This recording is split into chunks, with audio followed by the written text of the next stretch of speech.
Watch this video completely if you're planning to buy Samsung M35 because in this video I'll tell you about 4 serious problems that some users are facing on this phone. Also, I'll tell you solutions for these problems and the reasons why these problems are happening. Further, by the end of this video, I'll tell you 3 reasons why you should avoid this phone and buy some other phone in the below 20,000 rupees price range.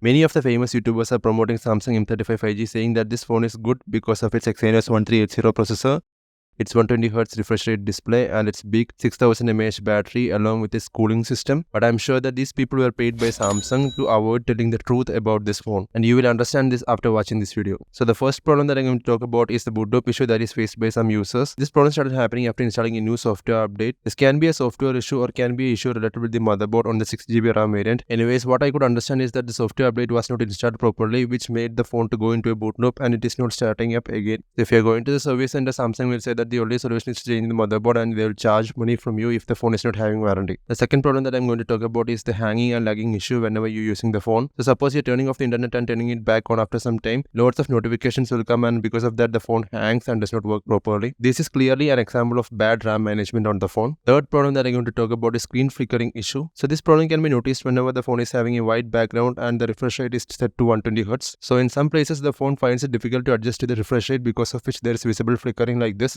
So this can be a problem for some people with sensitive eyes because this flickering can give them headaches. The fourth issue that I'm going to talk about is the heating issue and battery drain problem whenever you're using the phone. Lots of people are facing this problem where the battery is draining fast and the phone is heating up even when you're using it for basic use like Instagram and WhatsApp. And this started happening after installing a new software update. Now coming to the reasons why you should avoid buying this phone. The first reason is that the hardware on the phone is not very good because of its Exynos 1380 processor along with its LPDDR4X RAM and UFS 2.2 internal storage is not at all a good option or value for money in this price range. The second reason is that even though the phone comes with a 6000 mAh battery, it supports only up to 25 watt fast charging, which means that the phone takes too much time to charge compared with other phones that are competing in this price range. The third reason is that the design of the phone is not very good because no other phone in this price range is having a side fingerprint scanner while Samsung does not innovate and give us an in-display fingerprint scanner. In addition to this, there are many other problems that anyone will find irritating on this phone. If you have anything else to ask or want to add anything to what I have said, please mention them in the comment section and I'll help you out as I can. Don't forget to subscribe for more videos like this.